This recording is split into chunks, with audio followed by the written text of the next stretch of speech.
Okay, good evening. Welcome to the Thurston County Board of County Commissioners public hearing. It's a series of public hearings on the 2022-2023 budget. It is 6:01 p.m. My name is Ty Menser, Chair of the Board. To my left is the Vice Chair, Commissioner Gary Edwards. To my right is Commissioner Carolina Mejia.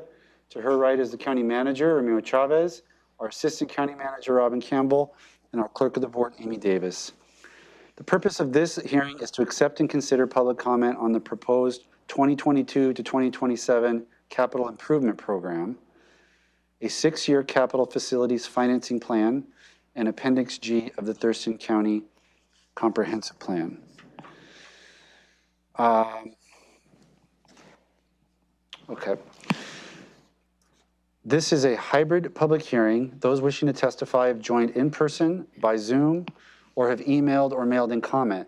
If you wish to testify, please visit the Thurston County homepage online, select announcements of public hearings on the left-hand side. The information to join this public hearing remotely has been posted there. If you do not wish to testify but would like to listen and follow along, you may watch the live stream through the Thurston County YouTube channel. Maya Teeple is present from Community Planning and Economic Development to provide some information. An office or department representative will be available to answer questions. We will go through anyone in the boardroom, and then folks on Zoom, you do not need to follow any particular procedure. We will call your name and ask if you wish to provide testimony. Little different procedure for this type of hearing. You will have 4 minutes to testify and or ask a series of questions to the department director. They will then follow up with any responses, which might include that they would follow up. It's up to that director. You then will have 2 minutes to provide any follow-up comments you'd like to the responses that you received. Time may not be given to another person. When you are called on, please state your name and area of the county in which you reside for the record up front. And we do not formally open this public hearing because we've been in recess since the 4 p.m. hearing. And we're going to go then to Maya to present some background information, and then we'll get to the public testimony. Good evening, Maya. Great. Thank you, Commissioners. Good evening. Maya Teeple, Senior Planner with Community Planning and Economic Development. I'm joined tonight by several county staff from a variety of county departments, and all of these staff have been integral in the development of the Capital Improvement Program, and they will be available to assist with questions that are related to their department or specific projects in the CIP that we might receive during tonight's public hearing. So tonight's public hearing is to accept public testimony on the 2022-2027 Capital Improvement Program, which is Appendix G of the Thurston County Comprehensive Plan. The Capital Improvement Program is updated annually, and this version of the CIP will replace the previous CIP for 2021 to 2026 in its entirety. The Capital Improvement Program meets the requirements of the Growth Management Act, RCW 36.70A.070, for adoption of a 6-year financing program that identifies capital facilities projects and sources of public money used for those projects. Capital facilities can include transportation, infrastructure, water, waste, and sewer infrastructure, parks and open space, and county facilities that are designed to serve citizens and provide appropriate levels of service for a growing population. They are funded by a variety of public fund sources, including general funds, impact fees, utility rates, solid waste fees and charges, road funds, and federal and state grants, as well as bonds and the real estate excise tax. Previous review of this plan went through a review with both the Planning Commission and the Board of County Commissioners. And on November 3rd of 2021, the Planning Commission produced a unanimous recommendation of approval following a public hearing. The board held a work session to review the draft CIP and all of the specific projects included in it in July of 2021, and then had a work session on November 4th, 2021, to review the Planning Commission recommendation.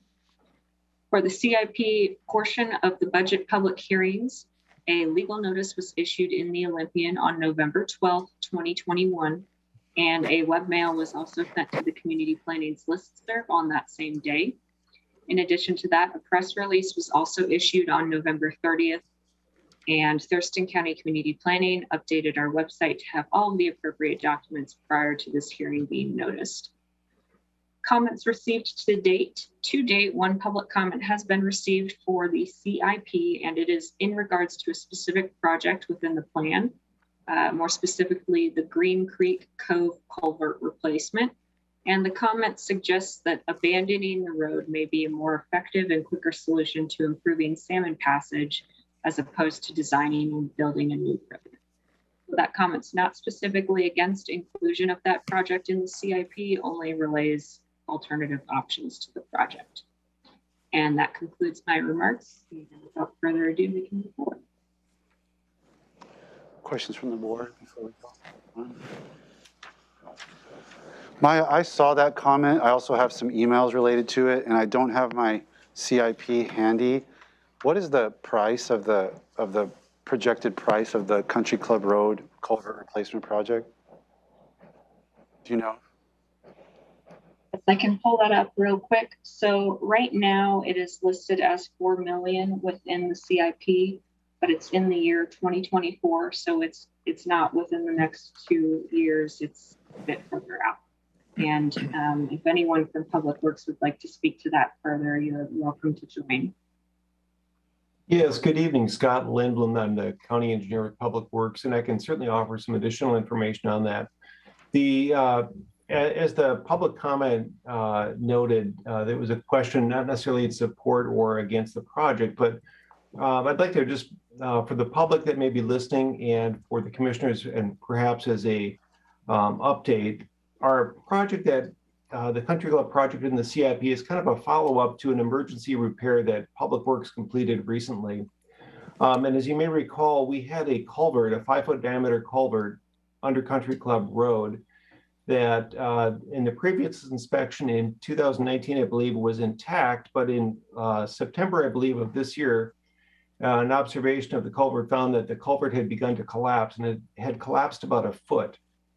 We were very concerned with the winter weather approaching, and at the rate of the conditions of the culvert, that we were very concerned that the culvert would not last throughout even the winter.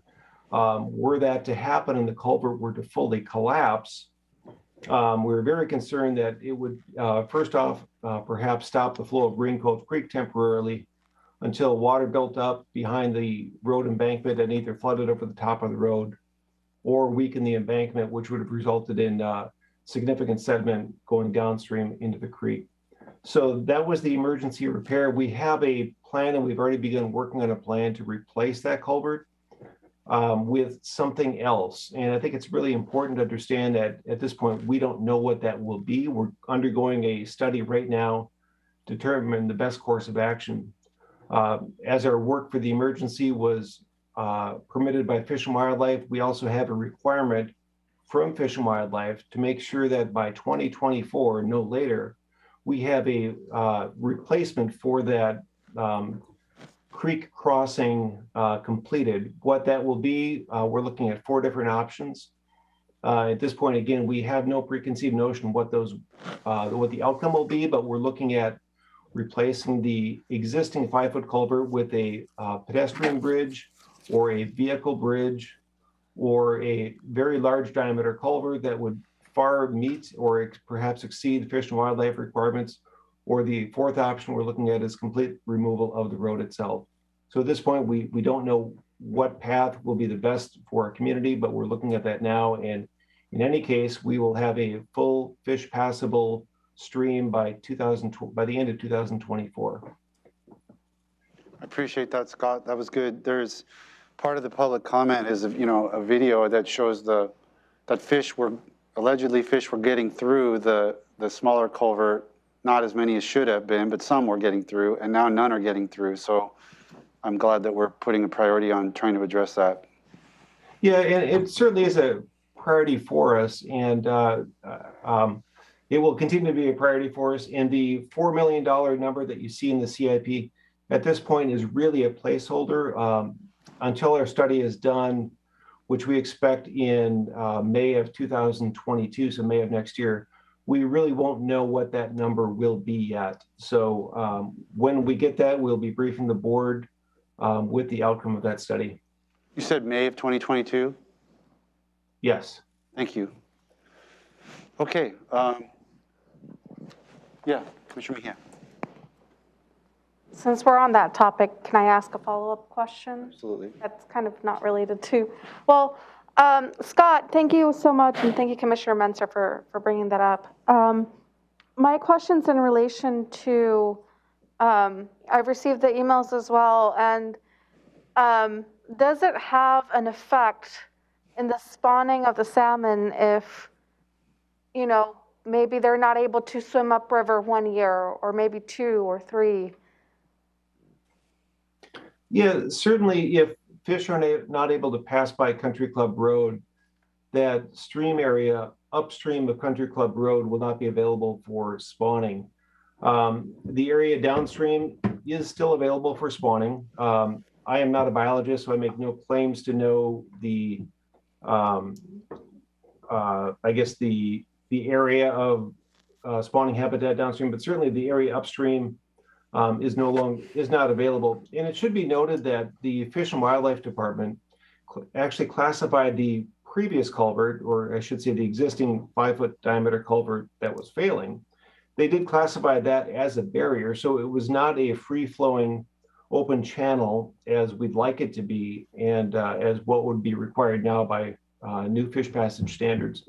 So while Fish and Wildlife did qualify that as a barrier, it gets down into the details and kind of the weeds about what they consider a barrier. And even though they considered it a barrier to fish passage, that definition still does end up resulting in some fish getting through that culvert. So I guess technically it would be a partial barrier, but I think, as I recall from our environmental expertise in our department, it was a significant barrier. I don't know if that answered your question. I hope it did. If not, I can certainly clarify. It did. Thank you, Scott. I know it seemed like your question was kind of about, you know, like the longer it's blocked, does that impede the fish's ability to reclaim that when it's reopened? Yeah. And I'm not a biologist either. I know anecdotally the fish have done a really good job when habitat's been opened. It's like they have these, they find their way there, and it's amazing. Doesn't mean we shouldn't do it as fast as we can, but I think that those fish do respond. Habitat that's been closed off for decades, the fish find their way there.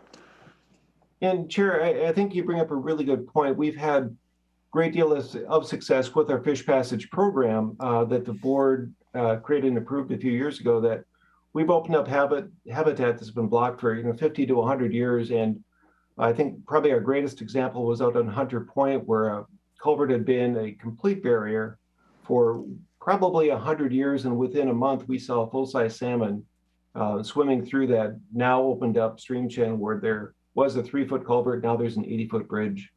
So that they are resilient, but it does not mean that we're going to slow track this. We will be working on this as diligently as we can, and it's our hope to get it resolved as quick as we possibly can, but certainly it will be no later than 2024. Okay, public comment. I think Mr. Pettit, you're up.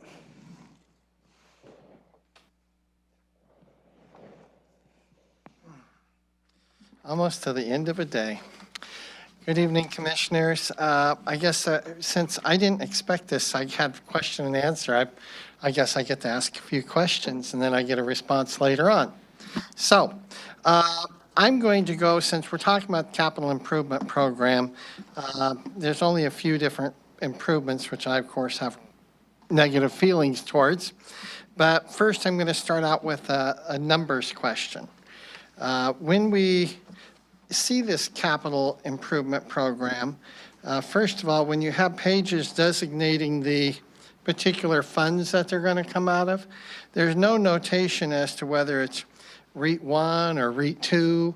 It's just thrown in there under the REIT category. Obviously, that wouldn't be the case. So perhaps my first question is Is it possible to get all of these itemized as to what REIT funds you're actually referring to? That would be my first question. Next question.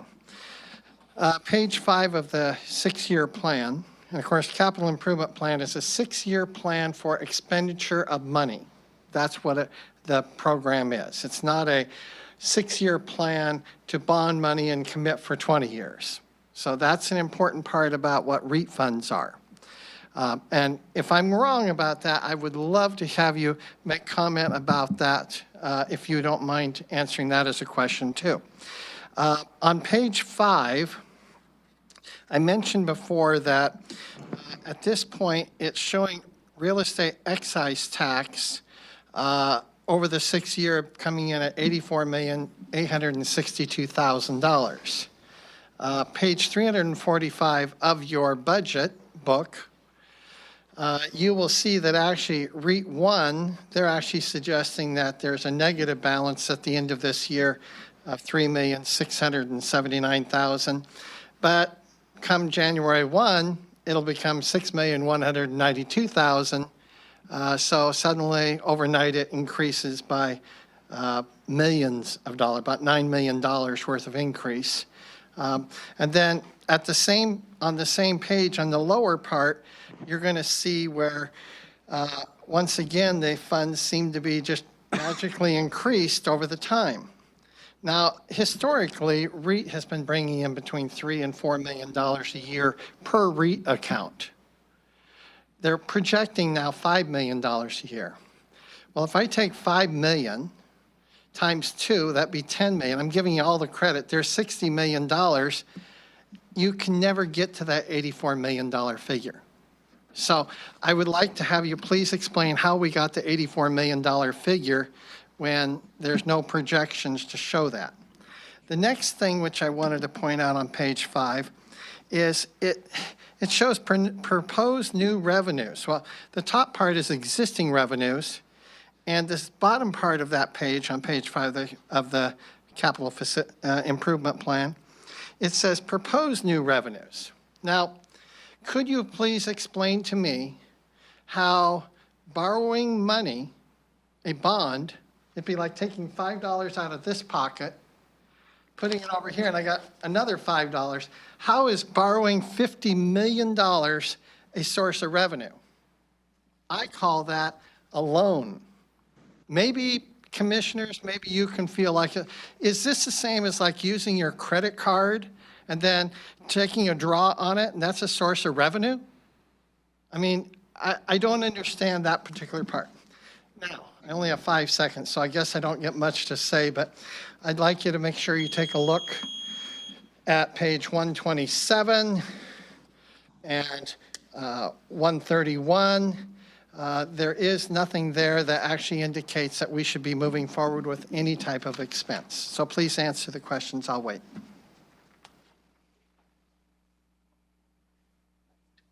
Great. I'm going to pass a lot of those off to some of the department heads. So the first question I had was in regards to itemizing REIT funds. And I believe Assistant County Manager touched on that a little bit earlier, that would be gone over in the revenue public hearing that's tomorrow. Robin, do you have anything to add on that? This is a hearing to take, oh, thank you, it's closed off.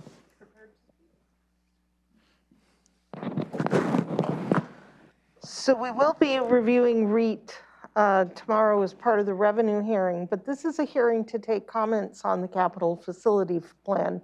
This is not a Q&A session. Okay. So we've recorded Mr. Pettit's comments and his questions, and we'll get back to him. Okay. Well, at the beginning of this particular meeting, I was told it was a 4-minute question answer and then back. So I guess I'm going to request my other 2 minutes. And if you're not going to answer questions, it's okay. I'll just make comment. That's fine. Okay. This is the capital improvement program. This is what you're here to make a decision about and study. This is a page which shows the revenues. That means that if this figure isn't right and they aren't laying out what REIT fund, REIT 1, REIT 2, you don't really have the information. Having an extra $50 million showing as revenue when it's not revenue is double accounting. You have significant financial issues with the entire presentation of your current book as it's written. It needs to be clarified.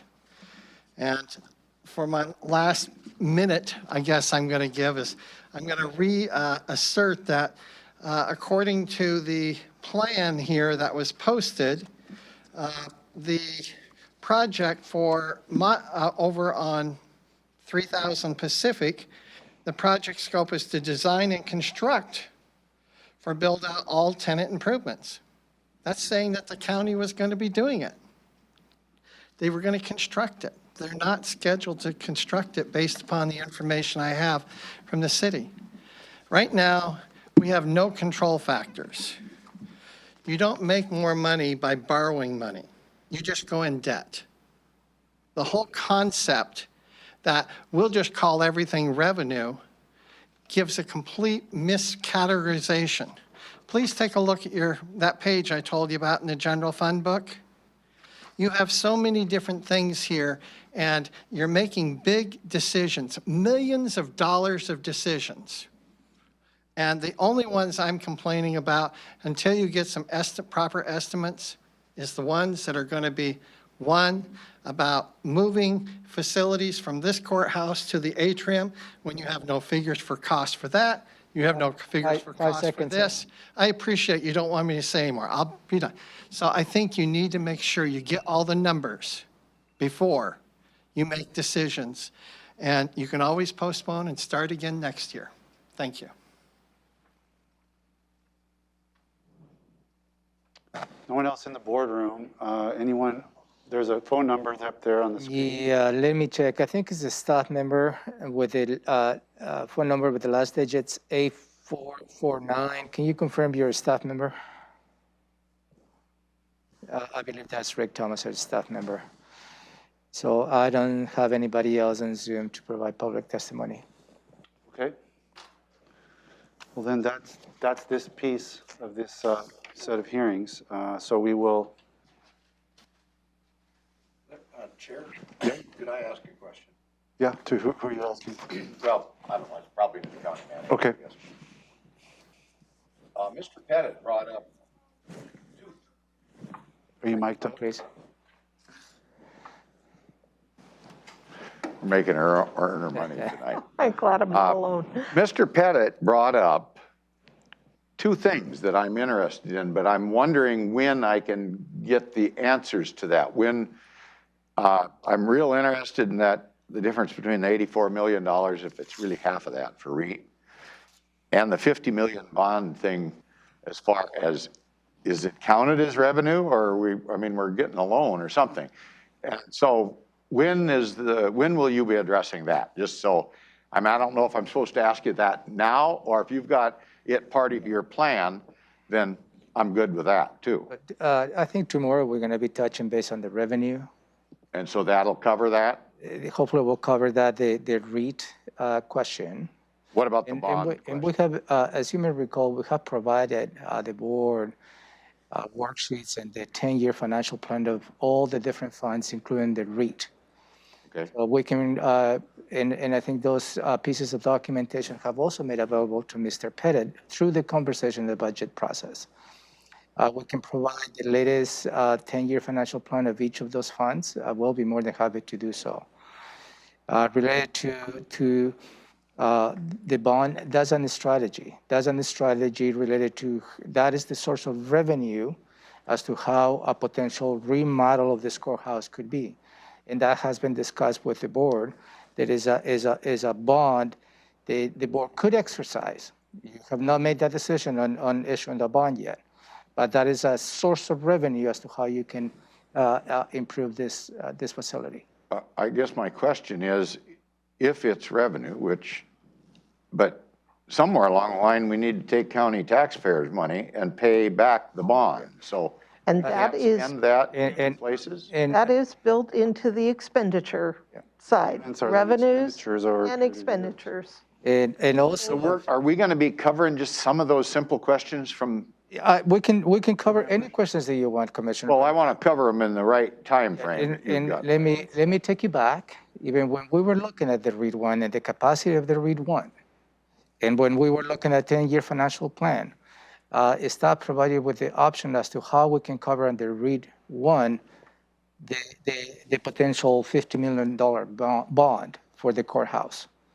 So that was included in the financial plan. We can certainly provide copies of that financial plan again for REIT 1 and REIT 2 again.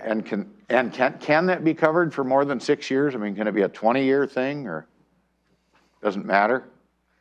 The CFP isn't a spending plan. The CFP, and I think Maya would answer this better than I could, it is a plan on how you will meet the needs of the citizens as far as facilities go. County-owned facilities and public works facilities. And schools are in there and other types of facilities. How do you meet the needs of a growing population?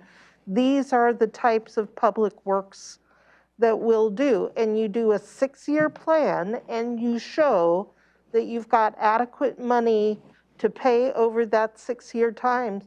But many of those projects are much longer, and there is a section to show bond money coming in, and yes, it is called revenue. Okay. Yep. So I just wondered, I'm trying to clarify some things. Good, I'm fine, sir, for now. Okay, very good. So we're going to bring this 6 PM piece to close, and we're going to go directly into our 6:15. It is a different Zoom, Commissioner. Okay, so then we will be in recess and on a different Zoom, just presently. Yep, in a minute. Thank you.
Okay, good evening. Welcome to the Thurston County Board of County Commissioners budget, public It's late. hearing on the budget. Long day, Commissioners, long day. The 2023.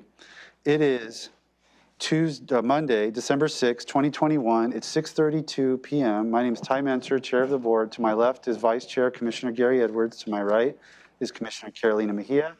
We have County Manager Romero Chavez, Assistant County Manager Robin Campbell, and Clerk of the Board Amy Davis.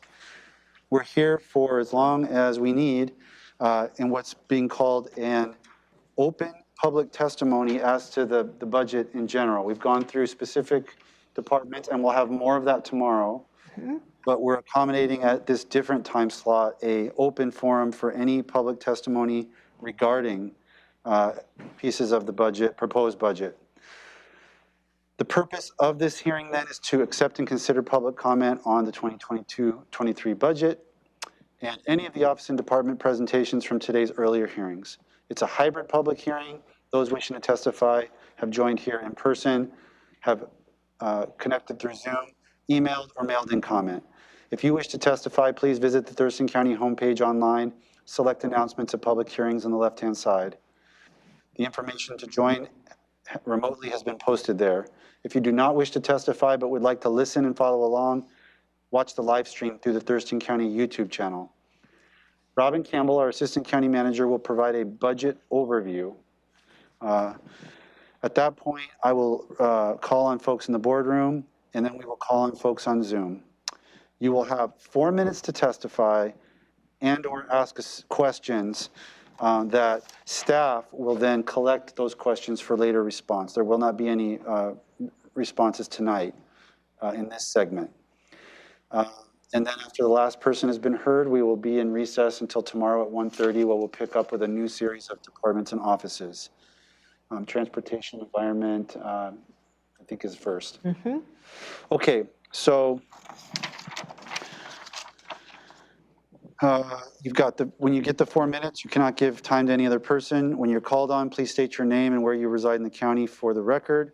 This public hearing has been opened earlier and remains open, and I'm going to pass it to the Assistant County Manager to provide some background information summarizing a comment that she's received. Thank you, Commissioner. Good evening. My name's Robin Campbell. I'm the Assistant County Manager and your Budget Manager. The hearing this evening, as you've stated, I'll provide an overview of the budget, pretty high-level stuff. I'm going to try to go through it fairly quickly. Then the public will be invited to comment to the board or may ask questions about specific budgets. We'll collect those questions, excuse me, and after the last person's been heard, we'll recess until tomorrow. So we're gonna There you go. try to, thank you. I apologize, my computer has stopped, so Romero is helping me by trying to follow along with the slides. This is the snapshot of the total budget for the ensuing biennium. It's all funds, both operating and capital budgets. Total revenue is anticipated to be $524,690,198, which I may add is a level of precision that you will never, ever see. So I can tell you right now that this is absolutely a budget. Like any other budget, we make assumptions to get to specific numbers, but it's going to be something different when you get to the end of the year. This is our best projection at this time. Of that $524 million in revenue, $116 million is anticipated in the general fund. On the expenditure side of 2022, $514,438,000 plus a little more in expenditures and $125,766,000 in expenditures from the general fund.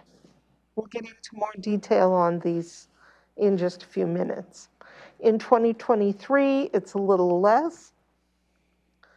$412 million in revenue, $452 million in expenditures, and in the general fund, $117 million in revenue, $124 million in expenditures.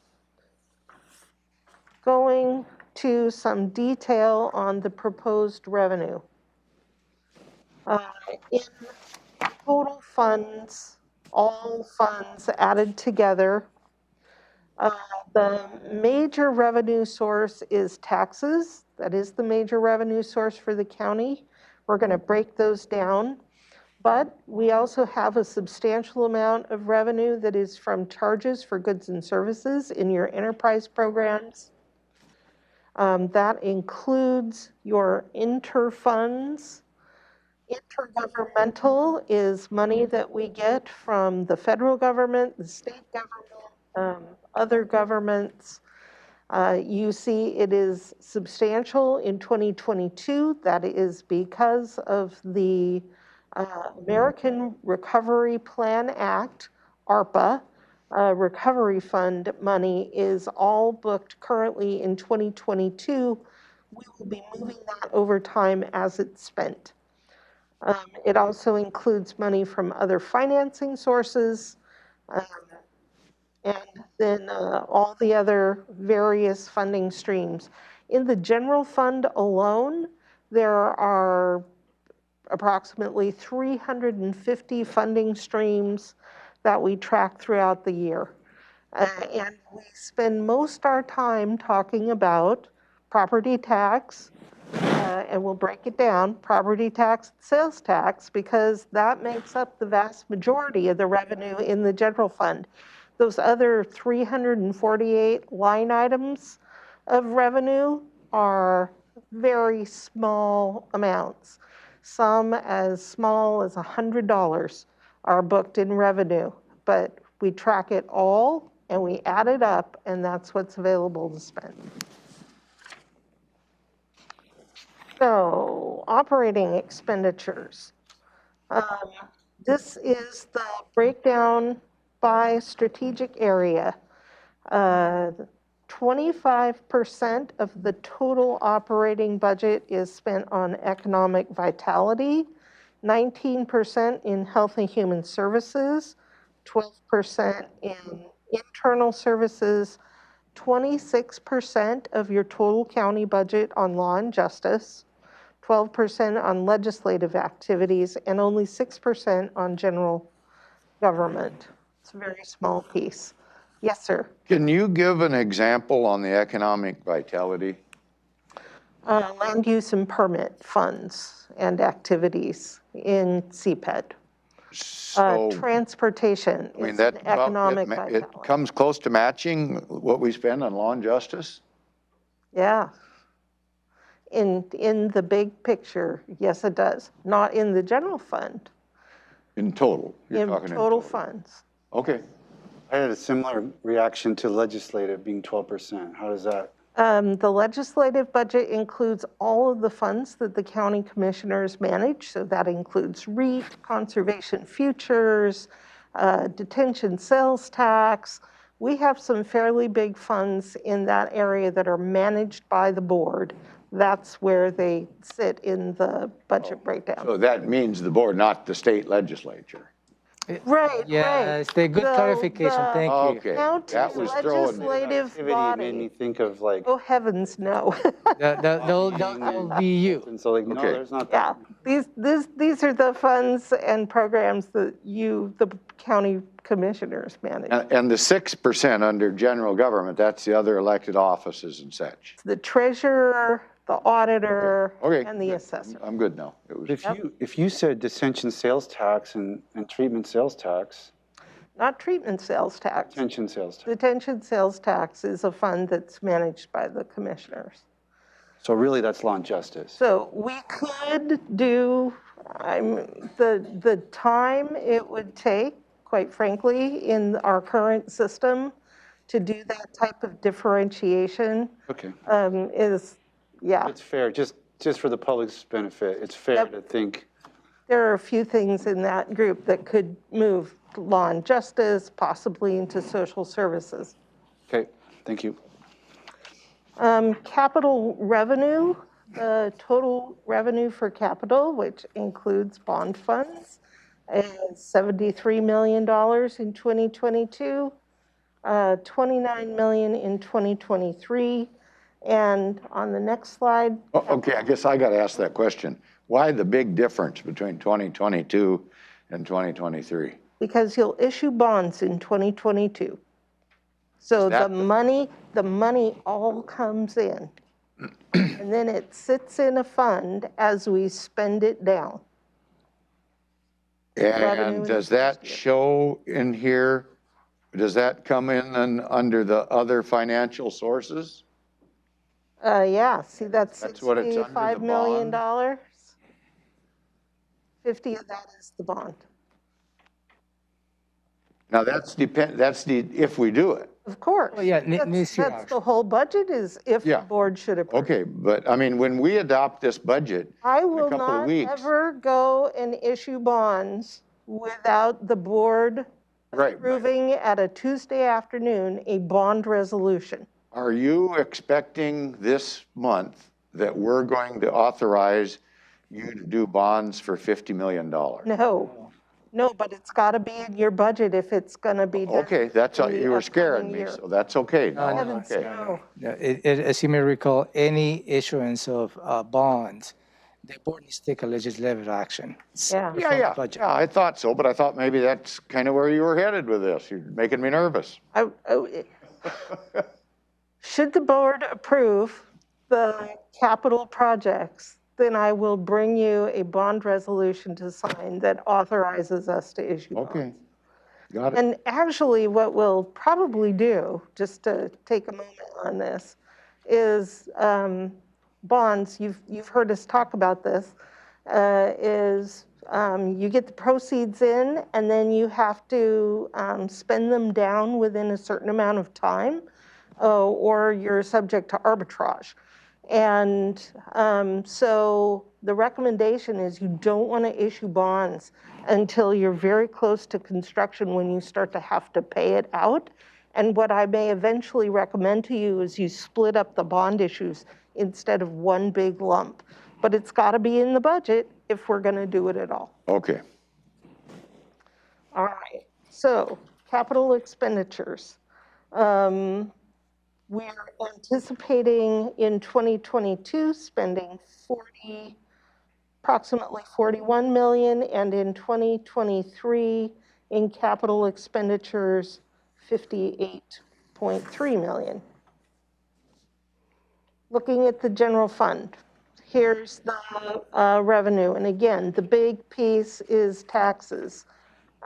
Property tax and sales tax are the biggest of those taxes. It makes up 70% of the general fund. That's why I spend the majority of our time talking about that, because those are the big budget drivers in the general fund revenue. And looking at the next page, you see the breakdown of the property taxes. This is just a fun fact, if you will, about county property taxes. Of every dollar that a property owner pays in taxes, 9 cents goes to the general fund. And we'll break that down more tomorrow in the revenue public hearing. Proposed operating expenses from the general fund. Here is where you see the big piece for law and justice. It's in general fund because the courts, the sheriff, the prosecutor, public defense, the clerk, the bulk of their funding comes from general fund money. Not all of it, but most of it, as you saw this afternoon. So currently 73% is law and justice, and the other sectors that are funded from the general fund are spread out. General government is quite high compared to other years, and so is the legislative piece. And the legislative piece is higher than usual, mainly due to COVID response. We've got a lot of recovery fund money coming through and flowing through non-departmental. Now, we've talked in the past, and you see in this budget on the summary sheet, how the revenue is not as much as the expenditures. And so how can we possibly make that work? Won't we go in the red? Well, there's a few things going on here. One is the fund balance at the end of this year is projected to be about $36 million, which is high. And the plan, when we look at the forecast, the plan that you approved is to spend that fund balance down over time. So we'll be doing that. But the other thing to know is that your actual expenditures are always less than what you budget. And that's a good thing, because if they were higher, we would be in violation of state law. We have to stay below the board's appropriated levels. And there is always a reversion amount, and you've heard me talk about this.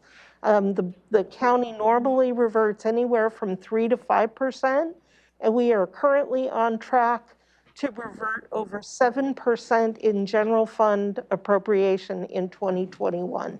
It's rather high. Again, a lot of that due to the recovery fund money coming into the general fund.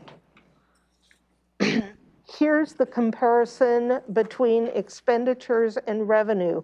And what you see on this slide is in most years, not every year, but in most years, even though the board has budgeted more expenditures than revenue, by the time the year is done, with reversions in expenses and windfalls in revenue, or higher than forecasted revenue, almost every year we have come in with expenditures being less than revenue.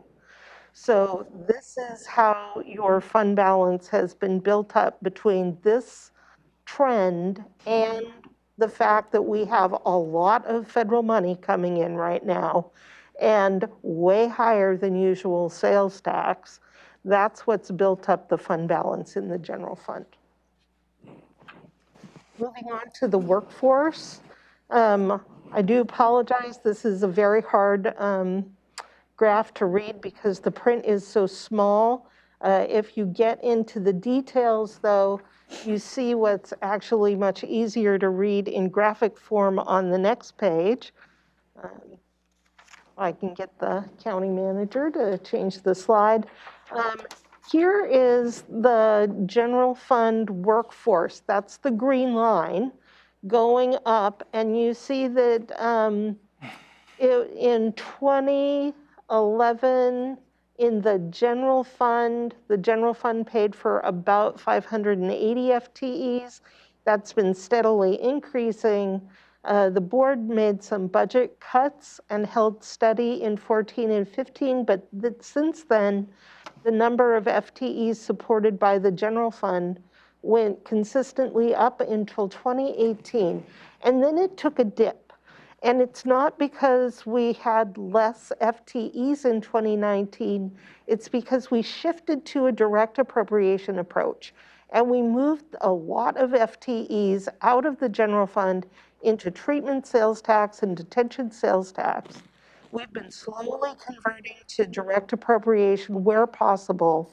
But other than that dip, the FTEs continue to go up. And on the next slide, where you look at total workforce, regardless of fund used to pay for the FTEs, you see the real story that when the Great Recession hit in 2010, the county laid off many FTEs.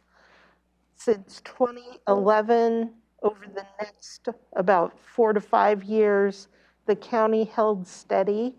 But since 2015, the number of FTEs has been growing, and we are above now the number of FTEs that we had when the Great Recession hit, but it took a long time to come back from that. When you look at the green bars are the population, the county population, and what you see is since 2015, the number of FTEs or the county workforce has grown at approximately the same rate as the county population. So we're trying to keep pace to be able to provide services to a growing population in the county. I'm now going to go through some highlights, and I'm going to go through them pretty quick. In the interest of time, I'm not going to read all of them, but I'd like to just say that if you take a big view of this budget, what the board has done is funded services in office and departments, funding that enhances the services that we already provide, so that we can continue to meet the demand of a growing population. So you've had robust growth in revenue, and you've had some opportunities, and that's where you've invested your money, is services for citizens. This budget does include a 2.5% cost of living increase for staff. The preliminary budget reduces the road levy shift by $500,000 per year. And Robin, can I ask you, did we stay there? Did we stay at the 250 or did it go? You've not made a decision to change. That will be taken up on Wednesday. We'll bring that on One of Wednesday. the options before you. Okay, You just had a conversation last week on. yeah, on that. something about it, I How remember. to Okay. manage the revenue shortfall. And then the fourth item that's a big overview piece is establishing a leave buyout fund that will provide 25% of the cost of staff who are retiring. And that will reduce some of the financial burden on offices and departments. We're going to try it out and see how it goes. And if we have enough capacity, perhaps grow it in the future. So the next few slides list most of the policy level additions that the board has made, or changes that the board's made to the budget. I'm just going to hit on some of the highlights. Can I ask one real quick thing? Sure. Where does the rainy day fund, that $2 million, where does that fit in there? So the rainy day fund has $2 million sitting in fund balance. This budget does not add to it or take anything out of it. Okay, it's just there. Yep, it's. Do we get the interest off of that? The interest is accumulating in the fund. I can check and see. I don't remember if we swept it or not. I think it's sitting in the fund, but you Okay. certainly could sweep it if you hadn't. Okay, that's good enough. I'm just trying to figure out where it fit. Yep. Okay, so just hitting the highlights. In community planning and economic development, you've established a habitat conservation mitigation fund and program to maintain the habitat that we purchase using conservation futures. You've added a new agricultural program manager that will assist with issues and act as a liaison to agricultural producers. You've provided funding to increase resources in community planning for projects on your docket to hopefully move them through faster. In public works, you've added 2 civil engineers that will enhance the development planning services and a GIS analyst for strategic asset management. There's funding included for additional maintenance for our parks and trails. Again, I'm not going to read every one of Yeah, these. that's okay. Yeah, because we'd be here all night. The next page is still on public works.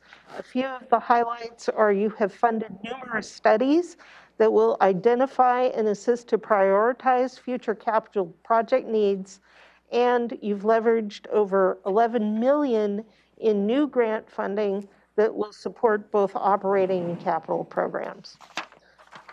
In general government, in the assessor's office, you've provided resources so that the assessor is able to send letters that include the annual notice of value and information about their property appraisals, so that it's more information that goes to the property owner. In the auditor's office, you've funded an election technician, a passport services person, and a position for licensing, all to address the, again, increased volume and demand of a growing population. There is a need for additional services.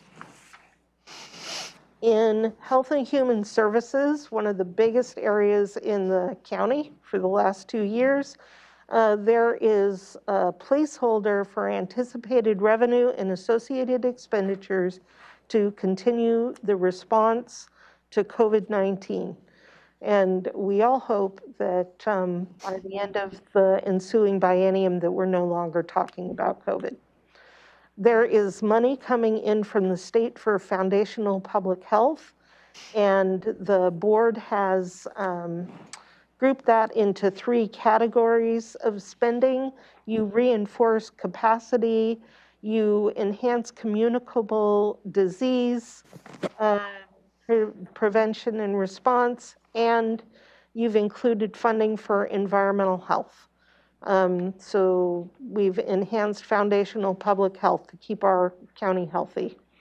There are increased treatment sales tax services funding actually for treatment more than for administration in the programs. Also in Health and Human Services, you've expanded the Family Nurse Partnership Program by 1.5 FTEs, expanded community prevention and wellness. In social services, you've increased funding available for rental assistance for veterans. There is additional funding, again, using state and federal money, but a lot of money coming in right now for housing assistance. There is funding for homelessness and for affordable housing. In internal services, to provide support for all of the other areas of the county, you have funded a camera system for the corrections facility to keep our correction officers safe. You have funded an online training resources for staff across the county, and there is a new project manager in IT that will support the implementation of large system replacement projects that will make our county more efficient and bring us more into the 21st century and be able to provide better services to the people of the county. In law and justice, you have added funding for support for the 9th Superior Court judge, and there's funding for a 9th judge. That's pretty impressive. There are positions funded for imaging and auditing court documents in the Office of the Clerk, and positions to support family court services by the general fund, since that fund could no longer support them, but the service will continue. In the coroner's office, you've added a forensic pathologist and a lead forensic autopsy technician, which is necessary due to the growing number of cases that the coroner must respond to. Continuing in law and justice, in district court, you've provided funding for a judge pro tem. You have funded a care coordinator for mental health and veterans court, and you've added court interpreter coordinator who will provide services to both district court and superior court. In pretrial services, there is a resource hub being built and a position to staff it. And in the prosecuting attorney's office, a public records position has been funded to address the increasing volume of public records requests. There is also funding to address the Blake decision, which at this time is partially funded by the state, but must be executed by the county. But there's funding in there for that. In public defense, there is a felony defense attorney and an investigator. That will enable them to address backlog cases. All of this funding in law and justice will make it easier to get access to justice. So in the sheriff's corrections, there is funding for the restoration of 2 correctional deputies and funding for 3 positions to support Chandler Court. Again, providing access to justice. In the sheriff's law enforcement budget, you have provided funding for body and car cameras and the related staffing. You've added a deputy position to address workload increases, and funding for 2 deputies has been restored. And finally, in law and justice for Superior Court, again, you funded the 9th judge and a jury administrator for Chandler Court. So a lot to enhance access to law and justice in the county for a growing population. Let me ask a question on that, to see if my memory's right, because I didn't think we added that jury administrator position. I'm with you on that. And I saw it on the last one and I was wondering and I wasn't sure. Because that one was one where I thought was going to go to the $1 million that we set aside.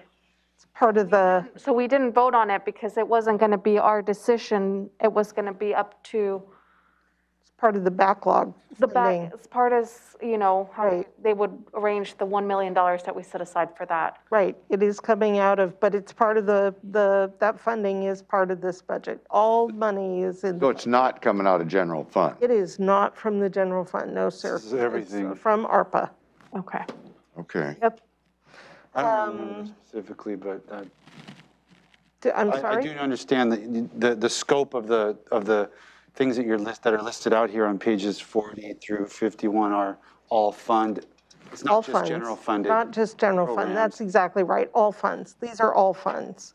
Can I do a lot of follow-up? it's general fund because a lot of it's A lot of our justice. painful conversations were about when we thought it was going to have to come from general fund. That's right. And then we found other ways to fund certain things. As a follow-up to that, Robin, I know that the $1 million is still being discussed among the stakeholders on how it's going to be divided and, you know, what positions. So, I mean, I haven't seen it for any of the other offices, but I'm seeing it for this one specifically. And why is the reason for that if it's not yet been decided? The FTE is part of your position control, I believe is why it shows up on this list. I don't have my notes available to me, but I will bring those notes on Wednesday. When you went through line item by line item, exercising your vote, and we'll get to this position to answer your question. Will that work? Yes. Yeah, and because I'm looking at the proposed backlog, If they not include. they have submitted from Superior Court.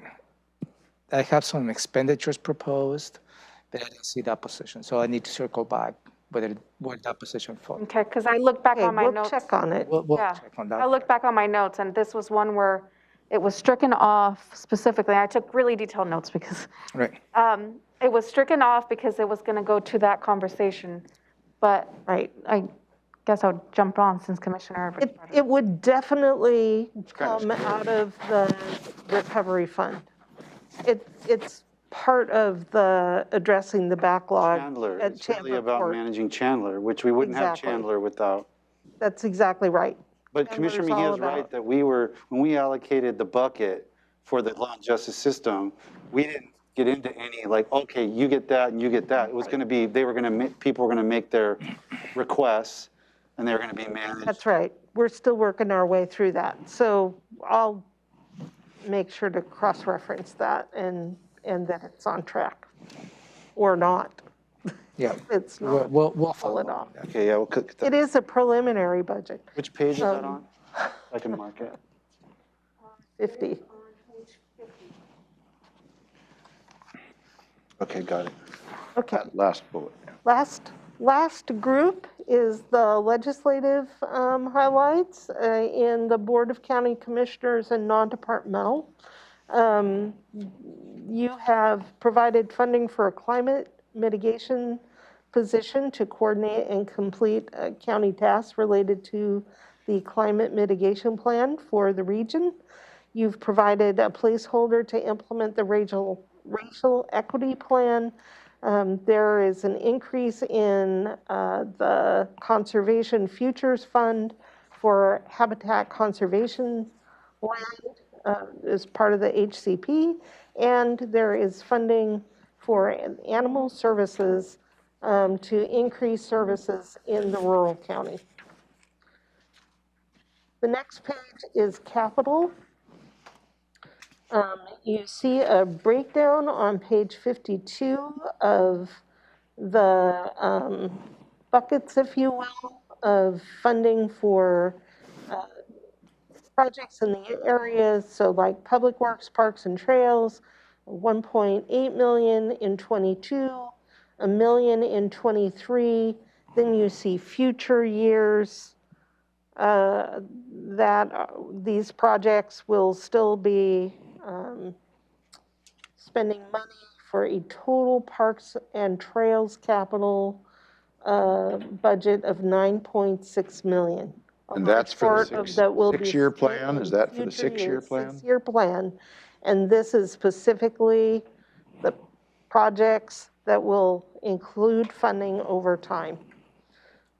So in total, Public Works is part of the economic vitality capital area in the strategic plan, 29.4 million in 22, 41.8 million in 23, a total capital budget for Public Works of 105.4 million, and in central services, funding for county buildings, 11.4 in 22, 16.5 in 23, and a total over time for this particular time period of $74 million. Let me ask you a quick question on that. You say a total over time. Does that mean the full 6 years, including what's listed as 22 and 23? Yes. Yeah, if you add those three numbers together. Okay, so then what it is, it's not a total for the 6 year, or it's for 4 more future years, I guess is what it is then, right? It's the 2 Yeah. years plus 4 years. 4 years. 2 years plus 4 years. Okay. It's my understanding, to represent a 6-year facility plan. Okay. And in the capital budget, I would just mention that you budget by project, not by fund. So each project is funded for the full cost of the project, no matter what year they spend it in. That is a best practice in capital budgeting. The capital budget highlights include renovations for buildings 1 through 6 to convert to a law and justice center. There is funding for leasehold improvements at general government at 3000 Pacific Avenue. And by the way, during the break, I did check the lease that was signed. The lease does include tenant improvements.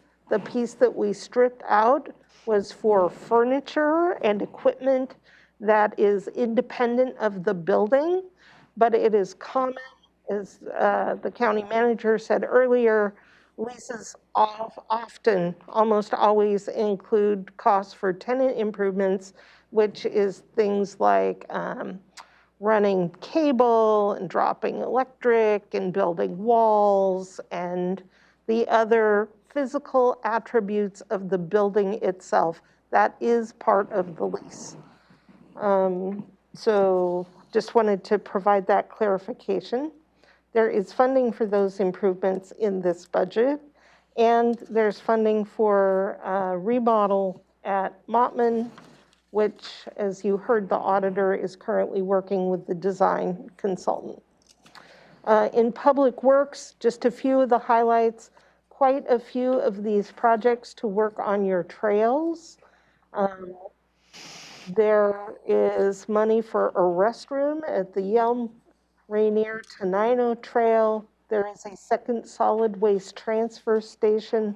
Again, growing population. This meets the needs of that growth. There's increased funding for stormwater at Woodland Creek and the Meadows retrofit project. There's resources for water and sewer maintenance and repairs. And these are just a few. And by running down very quickly through this very long list, and it wasn't very quick when I look at the clock, you see the breadth of a county budget. We cover law and justice, general government, health and human services, land use, permitting, businesses, safety, environmental health. There is just, I know I'm leaving things out, recreation is in here. There is such a broad variety of things that are covered by county government. And that's what this $500 million budget is buying. The next steps in the budget is over the next few days, the public hearing, or the next day. So tomorrow, the public hearing will continue. You'll hold budget work sessions on Wednesday and Thursday, making final decisions no later than Thursday morning. And adoption of the operating and capital budgets is scheduled for Friday the 17th. I'd be happy to answer any questions you have and move on to take public comment. Can I ask a question? Yes, sir. How did we happen to go, we got federal money in something like, I don't know, I lose track now, 56 million or? ARPA funds? Yeah, 56 in ARPA But funds. didn't we get some money before that, the year before that, we got some money too? You got CARES Act money through the state. That money came and was spent in 2020. Yeah, and that was, I'm trying to figure out how come, why did we go from around a $300 million budget to 500 million overnight? Can you just give me a Overnight. quick answer for that? 100 million in federal money to respond to the pandemic. But then there was other money maybe that came in through the Department of Commerce? Well, or- public health, Public health got the And bulk public of it. health got And- big money from other places as well. yes, and for instance, you have allocated so far close to $25 million alone in rental assistance. Yeah, That okay. alone. It's all that reflects the $520 million. Yeah, and what we'll see is 2020 took a big jump, 2021's going way up here, and then it's gonna go off over time, and we don't know yet what the new level, where we're gonna level out. Okay, that's it. Okay, is that the end of the presentation, Robin? Why don't we switch it up? There may not be anyone on Zoom, but let's switch it up and see if there's anyone on Zoom.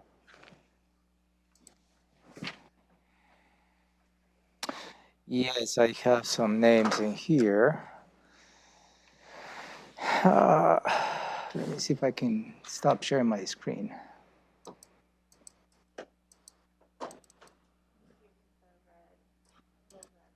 Okay. There you go. Okay, I have names that I don't recognize, so I go with Ms. Nicolette Oliver. We'd like to provide public testimony this afternoon. Yes, I would. Thank you for taking the time today to hear public comment. I have 3 questions and a variety of general comments on the proposed budget. I understand some of the questions have been touched upon briefly, and I realize you will not be able to answer the questions today, but my 3 questions I have is, why is the Health and Human Services operating budget decreasing amid our continuing global pandemic? Question number 2, why is the overtime budget increased for the Sheriff's Department? And question number 3, why is there a significant decrease in funding for the legislative operating budget? So those are my primary questions, but other comments I would like to pass along for public comment is one that I highly value the work of the Commissioner's Office, including the Climate Mitigation Coordinator, the implementation of the Racial Equity Plan, and support of the Habitat Conservation Plan, the HCP. And so I want these programs and positions to be fully funded. I also highly value the programs provided by Health and Human Services, including emergency services, public health, and social services. I believe these should receive an increase in funding instead of a decrease. While I support some expenditures for law and justice, including investments in the 9th Superior Court Judge, substance abuse monitoring, and mental health and veterans court, I am very concerned about the high proportion of Sheriff's Department funding. I believe the Sheriff's Department should receive a decrease in funding. In general, I do not believe law and justice should be allotted 73% of the expenditures, while health and human services is allotted only 2%. And if I may just put a quick note that the fastest growing population in the US is the Asian American and Pacific Islander population.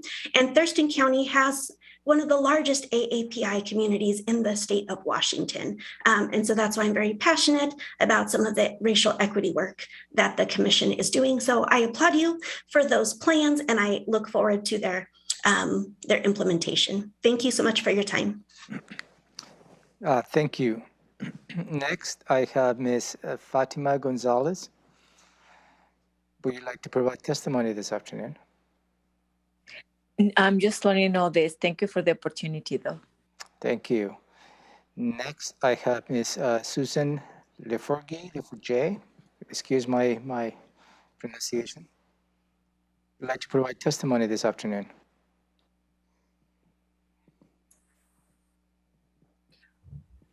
Yes, thank you. It's Leforge. Okay, In thank French, you. they say Laforge.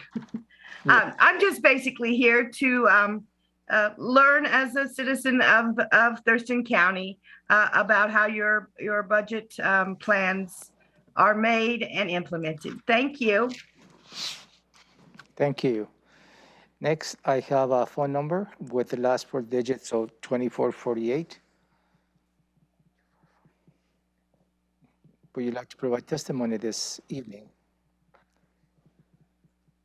Again, a phone number with the last 4 digits of 2448. I recognize that phone number. This is Kevin. No, thanks again. Okay, thank you. Is it? That's it. Okay, Mr. Pettit?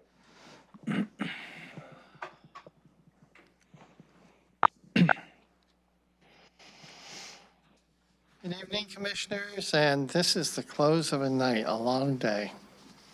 Okay, there's a couple things which I may clearly disagree with some people's thoughts, but I'll read out of chapter 1, out of your capital facilities plan, first page, top paragraph. This appendix serves as a 6-year financing plan, required GMA by a certain RCW, D, for the capital facilities necessary to support growth as anticipated in the land use element. This is a 6-year plan. This is a financing plan. In fact, later on, although you may still think that you can use it for bonding purpose, the current law says you don't use it for bonding. This is a 6-year plan.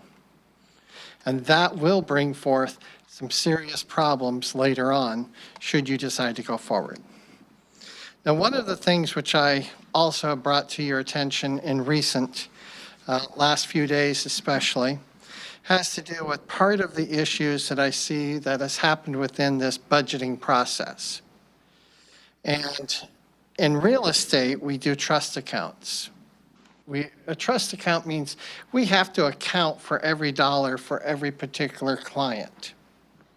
Now, you have those escrow accounts but just because an escrow company might collect $6 million in their escrow account, they don't have $6 million to go spend, do they? They have money for this one and this one and this one and this one. It's not their money. The ARP funds are not your money. But yet, the county, up until just recently, and partially upon my request, just threw it right into the general fund balance. That's how you projected your general fund, including funds that don't belong to you. Now, if the general fund really isn't up here that had the ARP money in it, and it's actually down here, and you follow that same type slope that goes, you have a serious problem. Now, I was pleased to hear that County Manager Ramiro Chavez said that they have new numbers related to the sheets that I submitted about a discretionary difference between the amount of the ending fund balance and the beginning fund balance for 2022. It'd be nice if he actually would share these numbers. And so for my question is, would you please share those with us tomorrow so we can have an opportunity to see? Not just the total number, but the breakdown of the number of each particular element that built up those extra $13 million or whatever the figure is to reach that new level. Because you know what? Numbers are real. And I know we can hype it, we can make it all sound really good, but the bottom line is, what if you really only have 17 million in fund balance at this point? And you're on this downward trend, not up here, you're down here. And you're down in this trend and you're going to be down in the $3 million in fund balance in a couple years based upon your biennial budget. Don't you think you should be entitled to know the truth, the whole truth, and the absolute truth? It's not just a budget. You're being encouraged to make decisions based upon the information you've given. Now, it's time to do the old, I think it was a Missouri statement, show me, just show me. So that's all I'm hoping to see is that you can manage to get your county managers to show you and to show me, the public, exactly how they come up with these amazing numbers that just grow overnight. Thank you. Okay. That is the end of the public testimony. So for this, you may like to adjourn until tomorrow unless the board has any questions. Recess. A recess. Recess. Thank you. Recess. And keep Recess. it alive. Yep. And that's tomorrow at 1:30. Yes. Sir. New Zoom. There'll be an agenda setting meeting all morning, and then we'll pick up with this public hearing on the 2022-2023 budget at 1:30. Right. Commissioner Edwards. I do have just a quick question. The county manager did say he had new numbers. I didn't get exactly what you were referring to, but why can't we hear those numbers as Mr. Pettit Well, asked? the point that I was trying to make is the ending fund balance number changes through the whole year. Okay. It will continue to change until we actually close the books. So hopefully tomorrow, Robin will walk you through what is the ending fund balance that you have, which And does not, that's the numbers you're and which claiming have does, changed? which does not include the ARPA funds.